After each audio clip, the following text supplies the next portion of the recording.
Welcome in, everybody. This is going to be a fun show. I don't ever host on this network. It's normally Stats. He's on the back end producing, but I'm going to host today. And I want to thank Zach Jacobson, for hopping on with me tonight to have our debate. It's going to be Brock Purdy versus Jordan Love. Who is the better NFL quarterback? Zach is the editor-in-chief at PackerReport.com and has been covering the Packers since 2015. Thank you so much, Zach, for joining me tonight. I'm excited to do this. No, thank you for having me. It's not often that, a small little tweet trying to poke jab at somebody, it turns into this. I'm like so ecstatic for that. I know, yeah. So this all started, in case you don't know and you're watching, this all started because a tweet I sent out on Saturday. I said, Brock Purdy, greater sign Jordan Love as a real life NFL quarterback and as a fantasy quarterback. And I did add in, I'm shocked this needs to be said. I think that's really what ruffled the feathers of Packers fans, right? I just want to start off by saying, I really like Jordan Love. I think he's a very good young quarterback. I think he has a bright future in front of him. He's just not as good as Brock Purdy. Not only does Purdy destroy him in all efficiency stats, right? But I have stats that we'll talk about today to back up that Purdy's has been much more consistently accurate, is far more clutch in the fourth quarter, and has even better numbers when asked to be a playmaker, which is like the one thing Jordan Love is supposed to be great at. So I know you're going to tell me Brock Purdy has the better weapons, and that's why his numbers are great. And I'll tell you, Brock played behind a worse offensive line while throwing to actually he had a lower rate at open receivers that he was targeting last year, Purdy compared to Love. And the two had pretty much identical air yards per target and yards after the catch numbers. So those pretty much equal out. So give me something other, Zach. Give me something other than just repeating over and over about Purdy's weapons. With everything I just laid out for you, what area would you like to start with and dive deeper into with the comparing Purdy to Love? Well, I'm not going to talk about Brock Purdy's weapons. I'll talk about Jordan Love's weapons. You can talk about them. I just don't want it to be like this is one thing you bring up over and over again. No, because they're obviously a piece of it. Yes. Because there are two things that Packer fans love. Well, not just Packer fans, but people in general, when they talk about the 49ers and Brock Purdy, two things. They talk about the weapons and they talk about Kyle Shanahan. They talk about the offense and the scheme. And it's like, oh, you can plug anybody into that offense and all they got to do is just be a game manager, which apparently is such a bad thing. Like there's a negative connotation with being a game manager nowadays. But no, I'll opt into talking about Jordan Love's weapons and pretty much what he was going into last season with. I'm not comparing them to what the 49ers have. I'm not going to do that. But the fact of the matter is the Packers on offense, they had the youngest skill position group since the 80s, I believe. I initially thought it was all time, but I can't remember the exact year, but it was sometime in the 80s, youngest skill position group, and a bunch of first and second year guys, two rookie tight ends which again, and I want to talk about the tight end position, that is probably the hardest offensive skill position to master coming into the league as rookies. It usually takes guys 2 to 3 years to kind of really gel. Luke Musgrave looked the part. Tucker Kraft looked the part. And it seemed like when guys went down, the offense didn't skip a beat, at least throughout the second half of the season. The first half of the season, I know the numbers you're going to bring up. They are going to favor Brock Purdy, some of them at least. But all of them. I don't know about that. But the first half of the season, while the Packers kind of struggled to get their sea legs under them, it was kind of like what people had expected. They knew this transition period going from Aaron Rodgers to Jordan Love and just having somebody new under center, a new voice leading the locker room, and a bunch of new guys who are still trying to find their own, their legs in the league. It was going to take some time for things to come together. And they started off hot. Jordan Love had, 3 touchdowns in back-to-back games to open the year. They hit that rough patch. They hit a very rough patch in October going into November. And I think a lot of that kind of skews what you're looking when you look at their side-by-side comparisons and what Jordan Love did compared to what Brock Purdy did. Brock Purdy, I know I didn't say I wasn't going to get into the whole, his weapons and the scheme and everything, but the fact of the matter is it's a very quarterback-friendly scheme. That's the truth. Regardless of, who you root for, what shirt you're wearing, it doesn't matter. The fact of the matter is it's a quarterback-friendly scheme. And that's not exactly an indictment against Brock Purdy because Matt LaFleur runs kind of an extension of that scheme, of the Shanahan scheme from that tree. So the Packers offense, it also caters to Jordan Love in certain ways. But the thing is, what I see differently between these two guys, when things break down, when Jordan Love needs to make a play, when he needs to get mobile, when he needs to use his legs and get outside of the pocket, when he needs to buy time, I think he's superior in that department. And that's just purely based off of the eye test.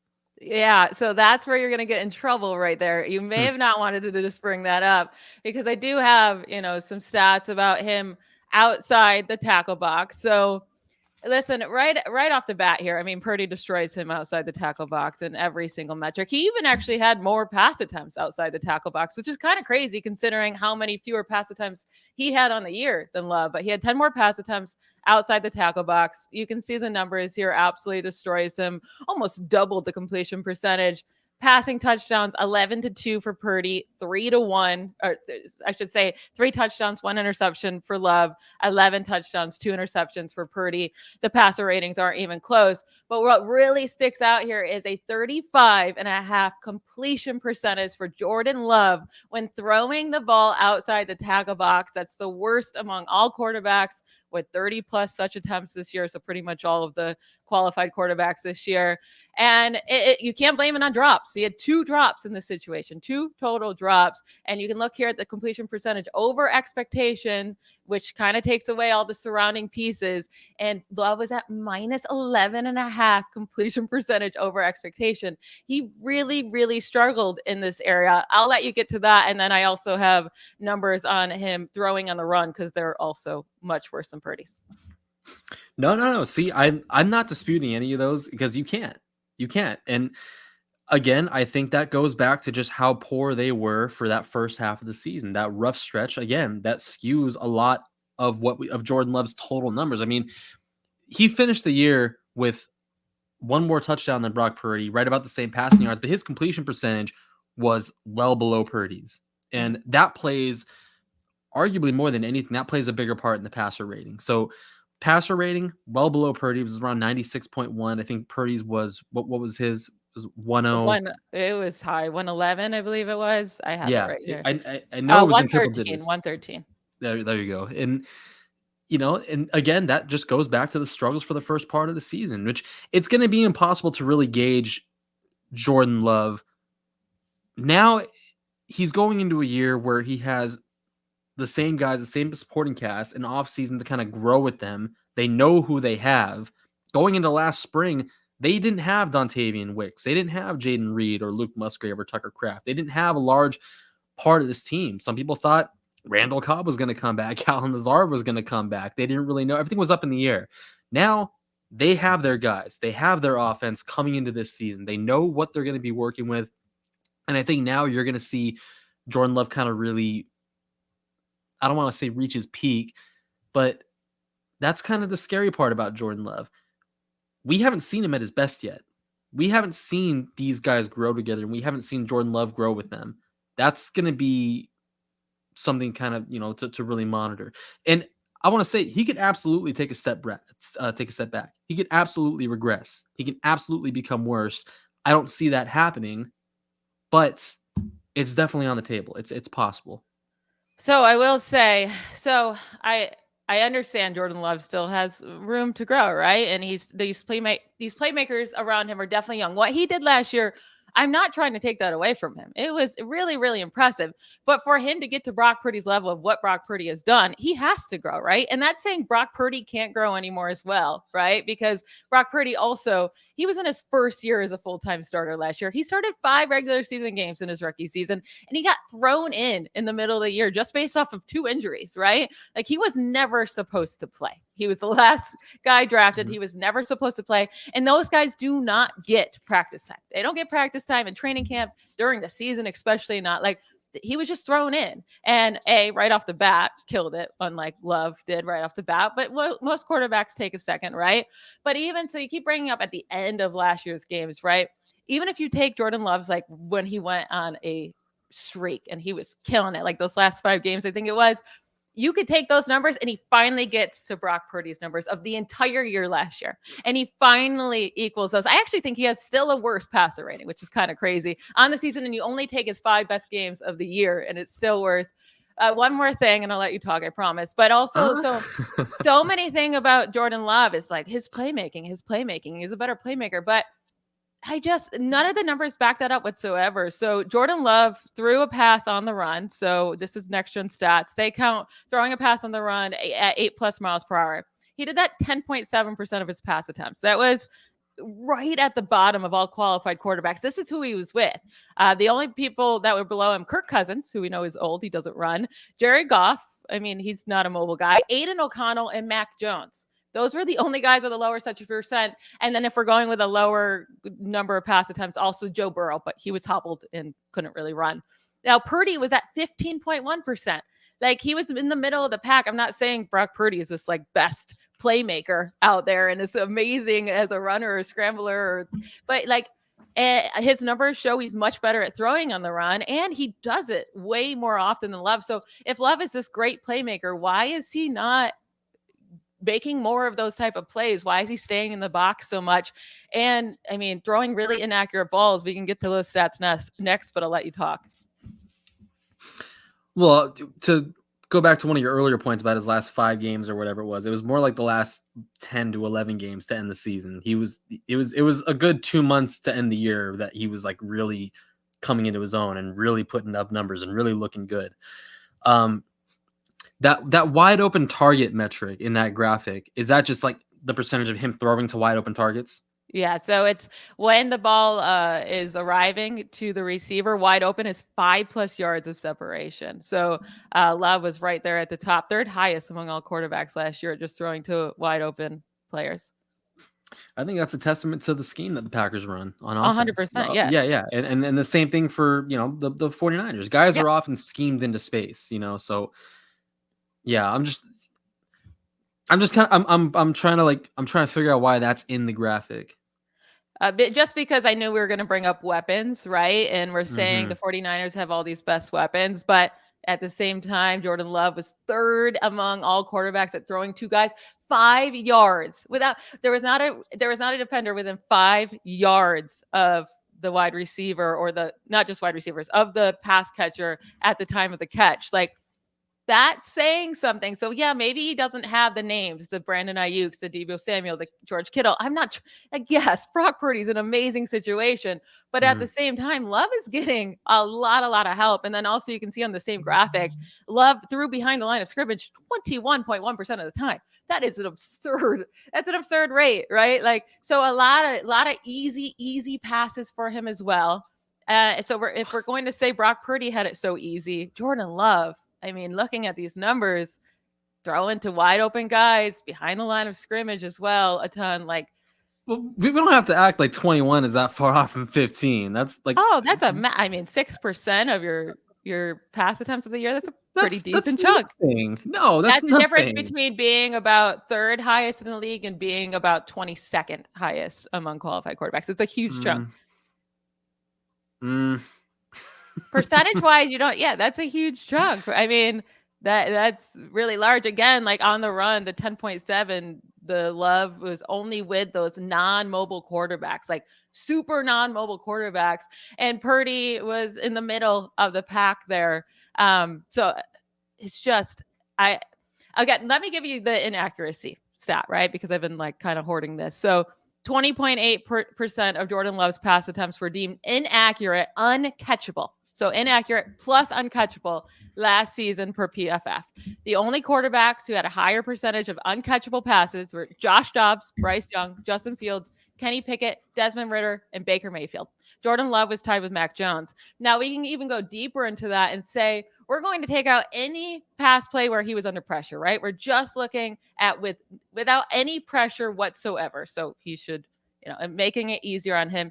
18.1% of Jordan Love's pass attempts with zero pressure were deemed inaccurate, uncatchable last year. Third worst among all quarterbacks with 300+ such attempts. I took this down a little bit here in this rankings at 250, but Bryce Young, Desmond Ridder, Baker Mayfield, Josh Dobbs, only guys that threw more uncatchable balls at a higher percent than Jordan Love last year when not under pressure. Okay, so let me ask you a question. Going forward, knowing that you've basically seen Brock Purdy at the height of his powers. You've seen Brock Purdy. Why?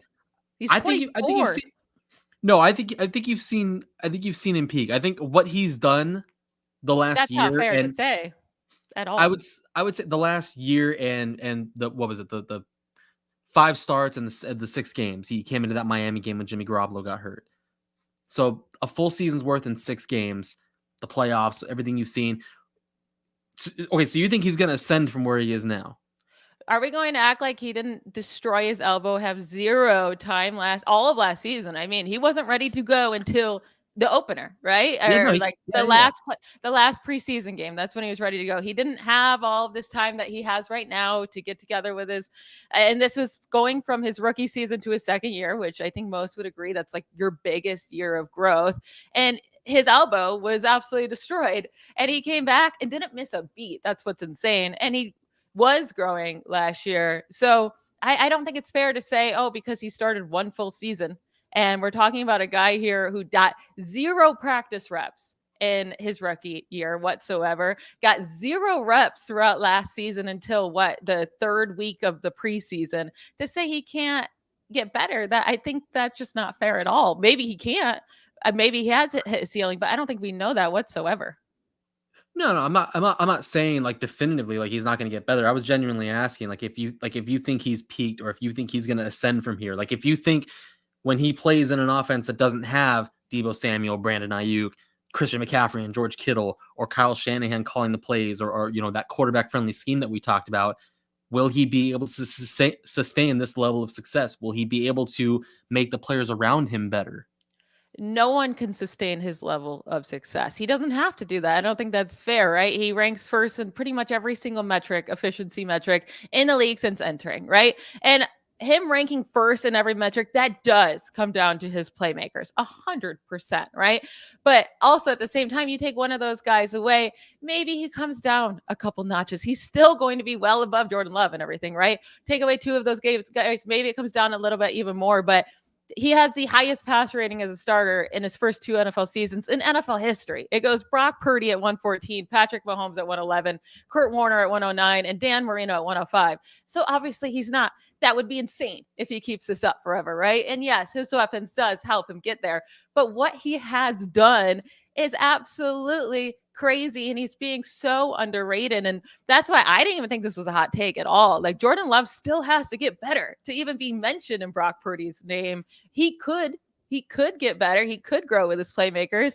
But also, do you want to talk about what goes on in Jordan Love's head at the end of games? Because he really falls apart there as well. Do you want to hit on that before I throw out my numbers?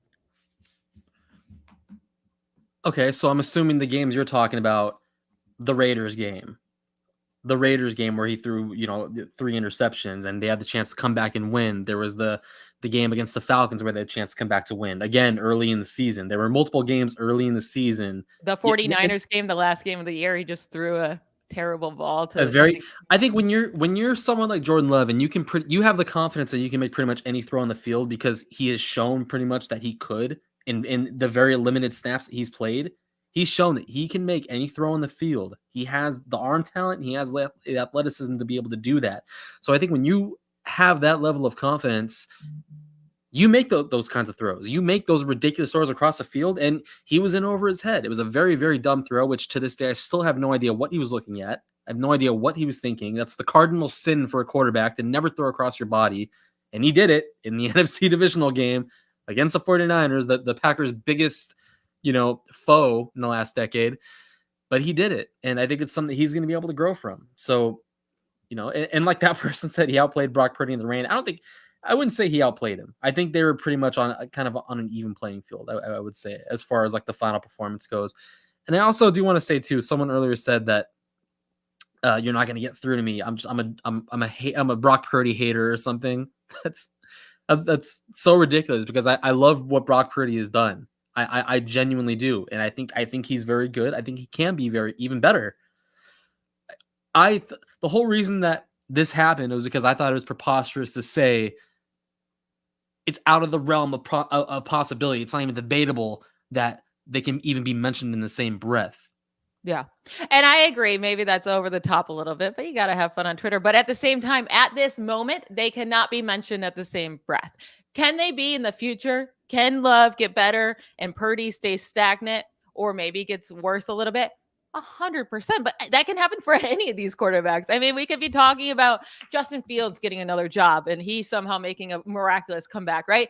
Like, obviously, it's more likely that Jordan Love will be good, much better than what Justin Fields what happened to him in his career. But I'm just God, I saying, would like, hope so. yeah, we can say that for anybody. Like, oh, if he just gets better, then he'll be just as good as him. Like, I want to talk about the clutch factor because clutch is so important for a quarterback. It's a huge reason why Jimmy Garoppolo failed with the 49ers because his brain just died in the fourth quarter. But so just comparing Purdy and Love in the fourth quarter with the playoffs, it's not even comparable. So Love's completion percentage was at 54 completion percentage in the fourth quarter. That was the worst among all quarterbacks with 100 plus pass attempts in the fourth quarter. Purdy wanted that. I think he was the best actually at 68.7. Pass yards per attempt, Purdy led in the fourth quarter at 9.7. Love 6.6, 3 yards per attempt lower. Passing touchdowns to interceptions. So Love actually had 8 passing touchdowns to 7 interceptions. His 7 interceptions were the second most in the league in the fourth quarter. Only Sam Howell threw more, and this is including playoffs. So I guess he had a couple extra games there. But even just looking at his completion percentage, the only ones worse than him, including the playoffs, was Will Levis and Justin Fields. This is with 75 plus such pass attempts before I was saying 100. So if you go down to 75 pass attempts in the fourth quarter, the only guys worse in completion percentage were Will Levis and Justin Fields. The only guy who had more interceptions was Sam Howell. And the only guys who had a worse passer rating than Jordan Love in the fourth quarter is Justin Fields, Aiden O'Connell, Tua, Sam Howell, and Zach Wilson. So what's going on here in the fourth quarter that, like, he's just kind of falling apart? I think it's a very overdramatic representation of it. Again, I think it's that first half. See, look, none of this was a secret. None of this was like, no one is saying Jordan Love is an incredibly clutch quarterback. Like he fell apart in the fourth quarter in games early in the season, with the exception of the Saints game in September. It was week 3. But there were times early this season where he had the chance to lead the Packers down the field and he choked. It didn't work. It didn't happen. And that was part of the factor of learning how to win. A first-year starting quarterback needing to learn how to win. And Brock Purdy learned how to win. He learned it faster than others. Some guys, it takes a little while. Jordan Love is one of those guys. And once they did kind of figure that out, and once they kind of did establish that chemistry as a football team, they started winning games. They didn't beat the Steelers, but it was that game in November. They went into Pittsburgh. The offense looked more in tune, more aligned with each other than they had at any point in the games prior. And coming out of that Steelers game, they went and they played the Chargers. They beat the Chargers. They started a little streak going into Thanksgiving. They started getting these wins under their belt. Jordan Love started gaining confidence. And these are the kinds of things that you can't measure with numbers, especially when, the grand total at the end of it all, at the end of the season, like the overall picture of those numbers, they're going to be bogged down by what you saw in the first half of the season, those struggles they went through. And that's why I'm not saying it's unfair in a way to kind of paint that picture with Jordan Love, but in a way, context is necessary. One guy, Brock Purdy, great supporting cast. He knows how to win. They all know how to win. He's playing with a bunch of all pros that have been there and done that before. A very successful head coach that has been to multiple Super Bowls. He has a great supporting cast around him to help uplift him. Jordan Love didn't walk into that situation. These guys needed to grow together. A lot of first and second year guys. And once they did, you saw the second half of the season what they could potentially become. That was just scratching the surface. And again, these are things that just the numbers can't measure. The numbers can't paint that picture. Like they could have if you looked up numbers for his second half of the season, right? So the whole reason I did. Well, where are they? You're not giving me any numbers here for the second half of the season. So the whole come on, I don't have graphics pulled up. You don't need graphics. You tell us, like, how does he rank compared to Purdy in that situation? Because again, if you take his second half of the season, he then finally gets close to Purdy, right? In his overall efficiency numbers for the entire year. So a big reason why we're doing this, right, is because you tweeted, do better research. I'm Mhm. asking you, where's your research at? Because you keep just saying, oh, he was bad in the first half, he's better in the second half, but you're not giving anything to back that up. We can't just take your word Because for it. no, because that isn't a secret. He was bad at the first half of the season, and I'm Okay. telling you that But second half of the we need the season. numbers for the second half. Okay, how about throwing deep? He threw 8 touchdowns from week 11 through the wild card round. He threw 8 touchdowns to 1 interception, throwing 20 plus yards downfield.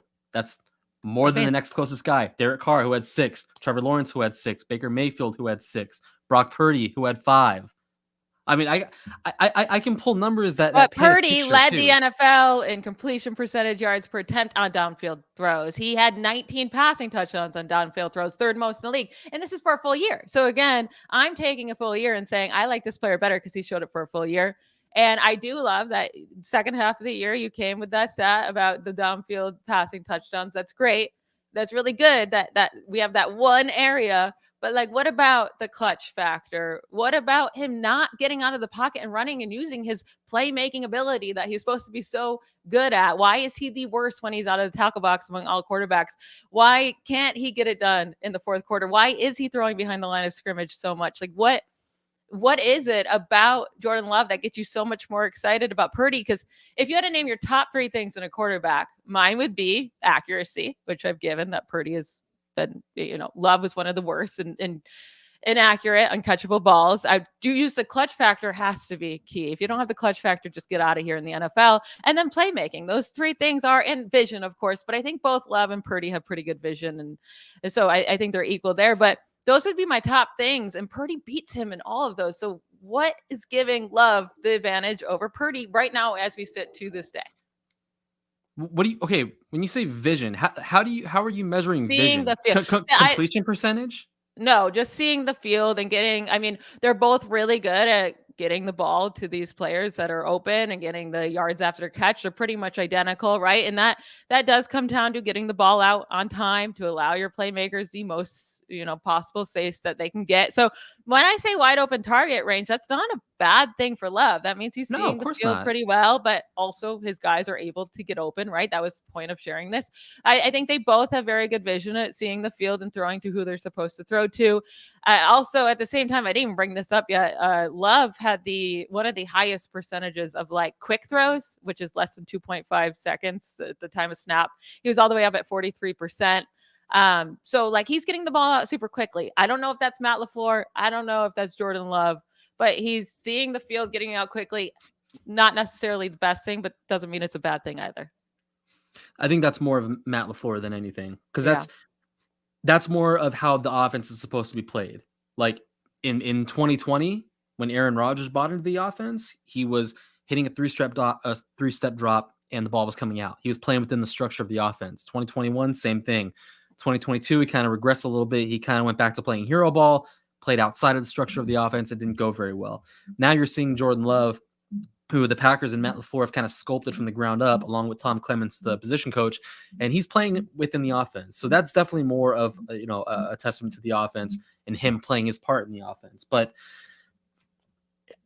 the thing is, the clutch factor and the vision, like these aren't tangible things that we can touch or we can measure. We don't know what is going on in these meeting rooms, or what the design of a particular play is supposed to be, or what a route a player is supposed to run, his assignment on a particular play. There's so many unknowns, so many factors and variables that we have no knowledge of. So when you the fourth quarter stats are pretty telling, right? To have the 7 interceptions in the fourth quarter. He also had 6 interceptions with 5 minutes remaining in regulation this year, which was the most in the league. And like no one else even had, I think Justin Fields was second with 4. So like 6 is deadly. That does, if you're throwing interceptions that late in games, it does kill you. And that is something with, thinking too much maybe. But that does take away your clutch factor. But going back to what I said about not knowing assignments, I can point to one particular interception that he threw against the Lions in the fourth quarter. It was the September 28th against the Lions. It was at Lambeau Field. Romeo Doubs is running a post across the middle. Jordan Love was anticipating him to stick to that route. As he threw the ball, Romeo Doubs cut back inside towards the corner of the end zone. I don't have the exact clip. I have it on my phone. I can't pull it up on here, but Jordan Love threw that ball and it was intercepted. It was a miscommunication. And that's what I mean. Guys are doing certain things on plays that are kind of disrupting the timing. It's disrupting the rhythm. It's things that we don't understand. So that's kind of necessary context. You can point to the 7 interceptions and yeah, it doesn't look pretty at all. It looks terrible, awful. But again, context. And that same context should be applied to Brock Purdy or any other quarterback that, we're having these conversations about. It's context that's just necessary, I feel like. Yeah, context is necessary. I'm sure not all 7 interceptions were on him, but also if you're going to have that many compared to other people, there probably is a decent amount around him. And maybe the guys he was playing with, they're new to the system, but Jordan Love also, like, I don't want to hear he's new, right? This is like, he's been in this league for 4 years. He's been in the Matt LaFleur system for that whole time, right? Or the first year, was it not him? But either way, it's been a long time now, 3 years. And Brock Purdy literally, he leads the NFL in everything since stepping foot onto an NFL field, right? He just destroyed it immediately without having any experience in this system, without having any practice time. So again, I think right off the bat to start their career, Brock Purdy was much, much better. And I think as far as we can see over their both played 1 year as a full-time starter, Brock Purdy was just better in all of these categories. How can I put together this whole thing of every single category? And he just like kills him in everything. And then you'd be like, yep, I want Love just because my eyes tell me I like Love better. Pretty much, yeah. Yeah. No, but it's not even just that though. It's not even just that. Like I have watched every single snap that Jordan Love has taken. I have seen the things that he is able to do with his arm, and you just can't put a variable on that kind of talent. You can't put a metric aside. Have you watched every single snap that Brock Purdy has taken? I have. Okay, so and I see a very good quarterback who stepped into the same system that Sam Darnold looked good in, that Jimmy Garoppolo won Sam Darnold did not look good in it. He looked okay. He looked by Sam Darnold. By Sam Darnold standards. And don't even bring it. I didn't even get into the Jimmy. I have plenty of notes on Jimmy Garoppolo versus Brock Purdy. Not even close to the same. And also, Jimmy Garoppolo in the fourth quarter was straight garbage. And Purdy has been amazing. Jimmy Garoppolo outside the tackle box was straight garbage for the 49ers. Brock Purdy has been an amazing playmaker in that case. And in the playoffs, don't even go to the playoffs. I was going to say he stepped into the same system that Jimmy Garoppolo won a playoff game throwing, 8 passes? Yeah. Well, Brock Purdy hasn't done that. No, but I'm saying that system works wonders. Kyle Shanahan works wonders for his quarterback. And Matt LaFleur works wonders for his team. That's how he got Aaron Rodgers 2 MVPs when he's 400 and 401 years old. Like, the system's pretty great for him too. 404, but you were close. Yeah. All right, I'll let you go. I do appreciate you jumping on so much. Again, this is Zach Jacobson. Where can we find you on Twitter? Sorry, I didn't write that down. That's okay. Yeah, you can find me on It's Zachary J on Twitter, and you can find my work at PackerReport.com. Yeah, perfect. So he's the editor-in-chief at PackerReport.com, covering the Packers for a really, really long time now. I'm excited to see your work this year. There's no hard feelings against us. This was a fun combo. And again, just anyone that's really upset in the comments, we're debating NFL quarterbacks. Relax. Everyone's going to live. It's going to be fine. It'll be fun, though. This will create a little rivalry between us two, right? Between us two fan bases next year. We'll see who's better. It'll be a fun time. Good luck to your Packers next year. Not really. But enjoy your night. And I'm going to enjoy my mimosa. Bye, y'all. Take it easy.